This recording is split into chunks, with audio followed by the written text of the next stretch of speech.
전능하사 천지를 만드신 하나님 아버지를 내가 믿사오며 그 외아들 우리 주 예수 그리스도를 믿사오니 이는 성령으로 잉태하사 동정녀 마리아에게 나시고 본디오 빌라도에게 고난을 받으사 십자가에 못 박혀 죽으시고 장사한 지 사흘 만에 죽은 자 가운데서 다시 살아나시며 하늘에 오르사 전능하신 하나님 우편에 앉아 계시다가 저리로서 산자와 죽은 자를 심판하러 오시리라. 성령을 믿사오며 거룩한 공예와 성도가 서로 교통하는 것과 죄를 사하여 주시는 것과 몸이 다시 사는 것과 영원히 사는 것을 믿사옵나이다. 아멘. 찬송가 527장입니다. 찬송 527장입니다. 어서도라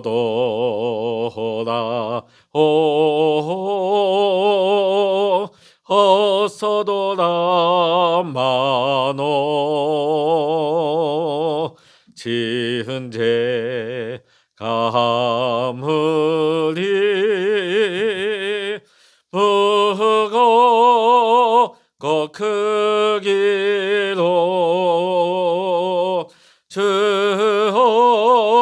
얻지 못함 당하고 못 받으시리요. 우리 주의 넓은 가슴은 하늘보다 넓고 넓어. 어서도라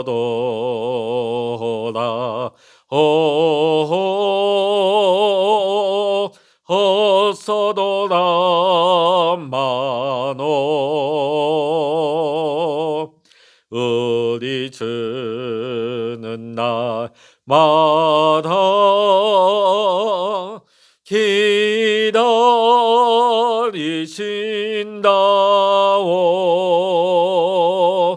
밤마다 문 열어놓고 마음 졸이시며 나간 자식 돌아오기만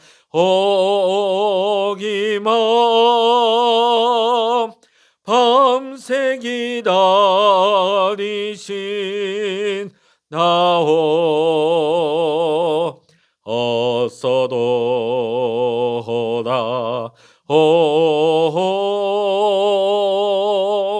어서도라 마노 채찍맞아 봐도 주님의 손으로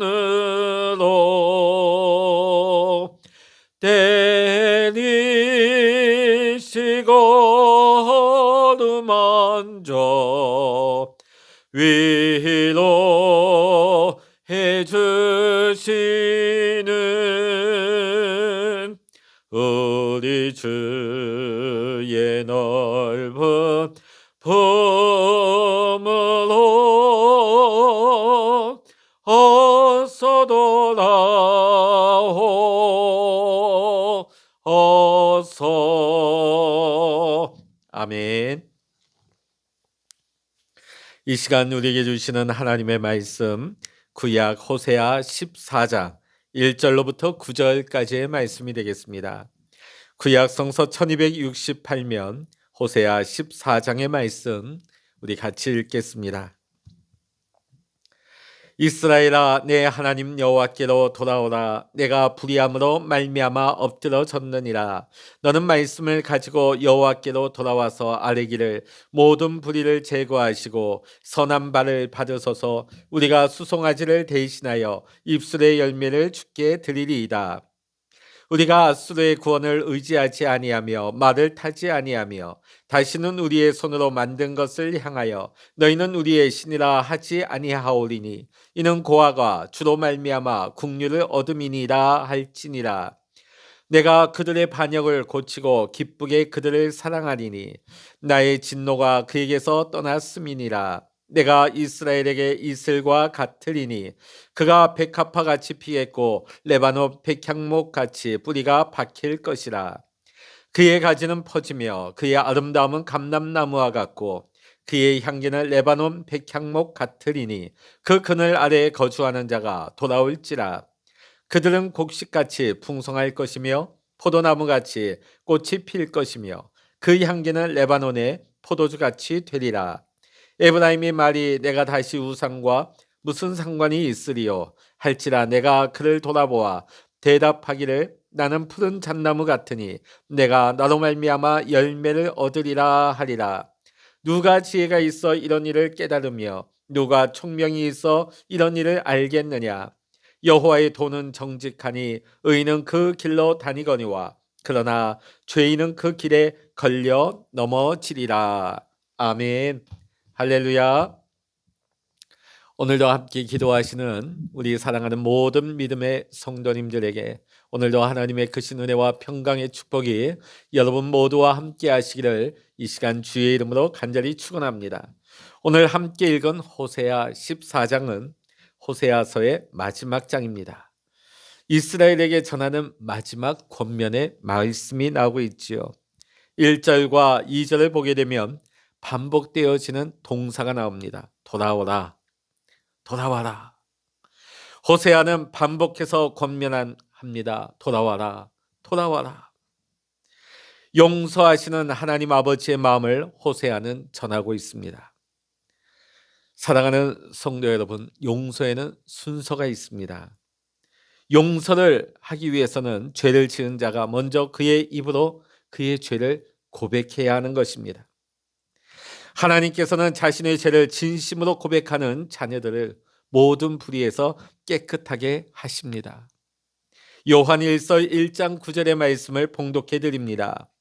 만일 우리가 우리 죄를 자백하면 그는 미쁘시고 의로우사 우리 죄를 사하시며 우리를 모든 불의에서 깨끗하게 하실 것이요. 아멘.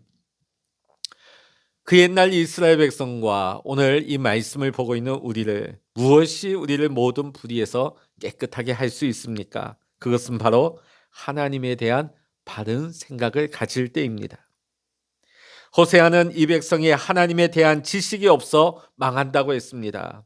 호세아 6장 3절의 말씀 제가 읽어드립니다. 그러므로 우리가 여호와를 알자. 힘써 여호와를 알자. 그의 나타나심은 새벽빛같이 어김없나니 비와 같이 땅을 적시는 늦은 비와 같이 우리에게 임하시리라 하니라. 아멘. 지금 호세아는 힘써 하나님을 알아야 한다고 우리에게 명하고 있습니다. 자, 그러면 우리가 하나님에 대해서 무엇에 대해서 알아야 한다는 말입니까? 그것은 하나님이 선하신 분임을 알아야 한다는 것입니다. 자녀가 무엇이 필요한지를 아버지같이 아시는 하나님께서 좋은 것으로 우리의 삶을 채워주실 것이라고 하는 그 하나님의 선하심을 맛보아 알라는 것입니다. 다윗은 시편 34편 8절에서 이렇게 고백을 하고 있습니다. 너희는 여호와의 선하심을 맛보아 알지어다. 그에게 피하는 자는 복이 있도다. 아멘. 우리가 믿고 의지하는 하나님은 선하신 하나님이십니다. 참 좋으신 하나님이 되십니다. 그런데도 이스라엘 백성은 여전히 그 선하신 하나님을 온전히 신뢰하지 못하고 있는 것입니다. 그러다 보니까 늘 그 삶의 우선순위가 레바논 백향목에 가 있는 것입니다. 본문 4절로부터 8절의 말씀 보면 반복해서 레바논의 백향목에 대해서 나오고 있습니다. 당시 레바논은 불을 상징했습니다. 안정됨을 상징했죠. 레바논은 이스라엘 북쪽의 접경지대에 있었습니다. 우리가 성경을 보면 열왕기상 5장에 두로의 히람이 이 지역의 특산품이 레바논의 백향목을 솔로몬에게 공급해 주어서 성전을 짓는데 왕궁을 짓는데 이 레바논의 백향목을 쓰게 되었습니다. 오늘날에도 보면 레바논의 국기 한가운데 이 백향목이 들어가 있습니다. 또 훗날에 보면 시돈의 왕이자 제사장 역할을 했던 엣발의 딸인 이세벨이 북이스라엘의 아합에게 시집을 옵니다. 자, 시집 올 때 바알 제사장들을 함께 이스라엘로 데리고 오게 되죠. 자, 오늘 보면 이 레바논 하면 안정되고 흔들림 없이 풍요로운 삶을 상징하는 말이었습니다. 자, 그런데 레바논을 통해서 백향목만 수입한 것이 아니라 그 땅의 신 바알 신을 풍요로운 삶을 보장받기 위해서 그 신을 함께 받아들인 것입니다. 그런데 오늘 호세아는 그의 마지막 호소에 돌아오라 부르짖으면서 레바논의 백향목이 아니라 하나님께서 이스라엘을 돌봐 주시고 우리의 삶의 풍성함을 하나님께서 허락해 주신다 하는 것을 하나님의 말씀을 전하고 있는 것입니다. 8절의 말씀 읽어보십니다. 에브라임의 말이 내가 다시 우상과 무슨 상관이 있으리요 할지라. 내가 그를 돌아보아 대답하기를 나는 푸른 잣나무 같으니 내가 나로 말미암아 열매를 얻으리라 하리라. 아멘. 오늘 호세아는 뭐라고 호소합니까? 지금 이스라엘을 돌보고 지켜주시는 이는 아수르가 아니다. 강대국이 아니라 살아계신 하나님이 우리를 지켜주시고 보호해 주신다고 강조하고 있는 것입니다. 바로 이것이 오늘 우리가 14장까지 읽은 호세아서의 주제가 되고 있는 것입니다. 자, 우리가 성경을 읽다 보면 계속해서 하나님의 선지자를 통하여서 이스라엘의 두 마음에 대해서 지적을 하고 있습니다. 왜 하나님보다 우상 바알과 레바논의 백향목에 그들의 마음이 가 있었을까요? 그것은 하나님의 선하심을 믿지 못했기 때문입니다. 하나님께서 그들의 인생을 돌봐주신다는 것을 확신하지 못했기 때문입니다. 여러분, 인간의 탐심과 욕망이 만들어낸 것이 우상들입니다.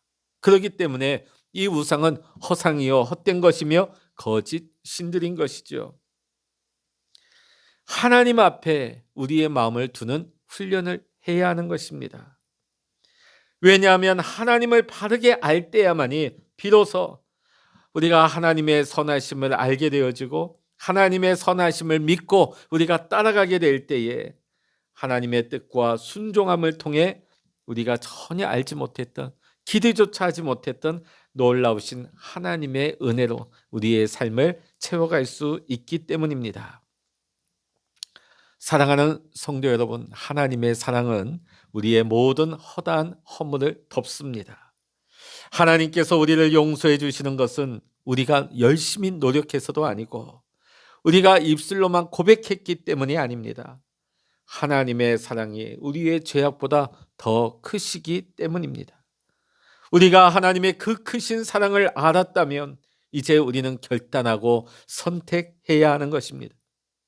우리가 살다 보면 실수할 수 있습니다.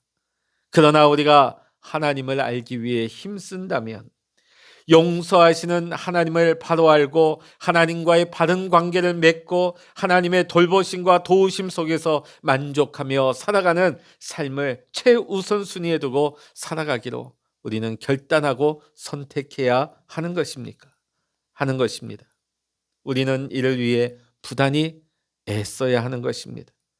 마음의 우선순위를 하나님께 두고 최우선순위로 두는 훈련을 해야 하는 것입니다. 그런데 이것이 결코 쉬운 일은 아닌 것입니다. 우리가 복음을 처음 듣고 말씀 되신 예수 그리스도를 인격적으로 만났을 때에 죄인된 우리의 반응은 뭡니까? 죄를 자백할 수밖에 없는 것입니다. 이때까지 내 안에 있는 내가 알고 있던 내가 얼마나 추하고 더럽다는 것을 우리는 보게 되는 것이죠. 그래서 주님을 인격적으로 만난 자들의 고백이 무엇입니까? 주님, 나는 죄인입니다. 심지어 베드로는 뭐라고 고백합니까? 나를 떠나소서. 나는 너무나 더럽고 추한 죄인입니다. 이전까지 당연하게 여겼던 생각들과 나의 그런 행동들이 얼마나 부끄러운지 몰라요. 그러다 보니까 하나님 앞에 서는 것조차 부담스러운 것이죠. 이때에 우리는 두 마음이 생기게 되어집니다. 이제부터 내가 어떻게 해야 되나? 이제부터 내가 어떻게 살아야 되나? 이런 질문을 우리는 던질 수밖에 없습니다. 하나님은 우리에게 말씀하십니다. 호세아를 통하여서 하나님을 알라. 하나님을 알기 위해 애쓰라고 하십니다.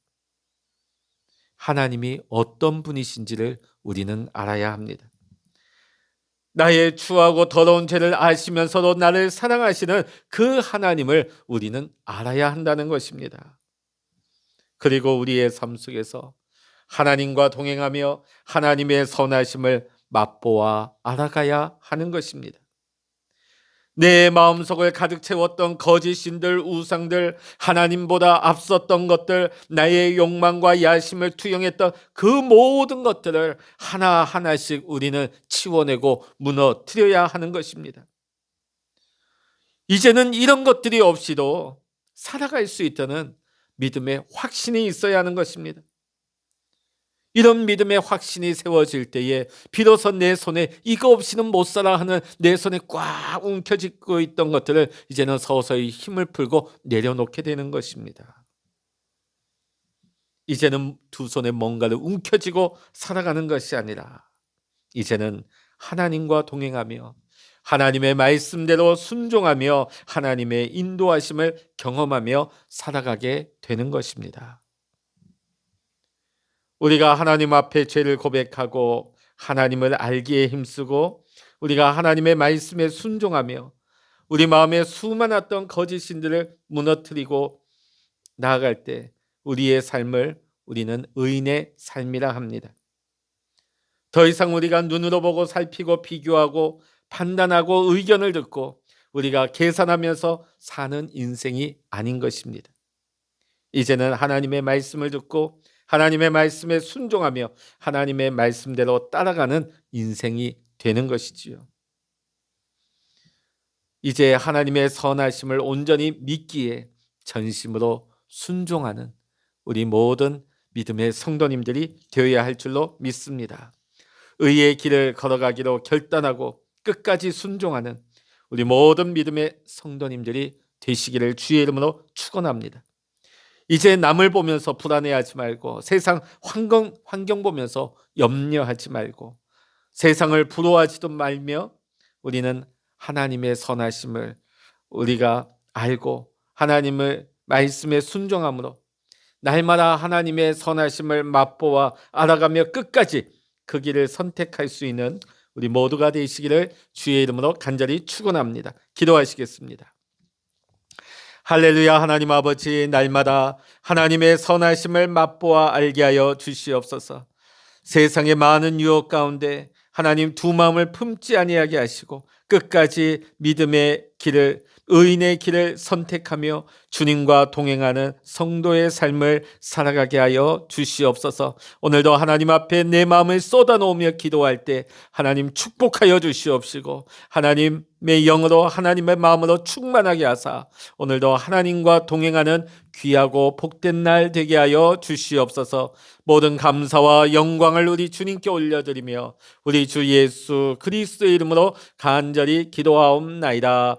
아멘. 찬양하라 내 영혼아, 찬양하라 내 영혼아, 내 속에 있는 것들아 다 찬양하라.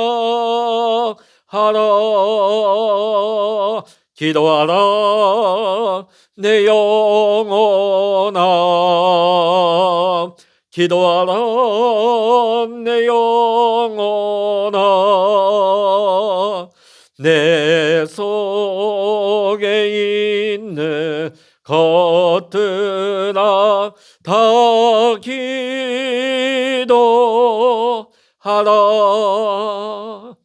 주여 일창으로 합심하여 기도하십니다. 주여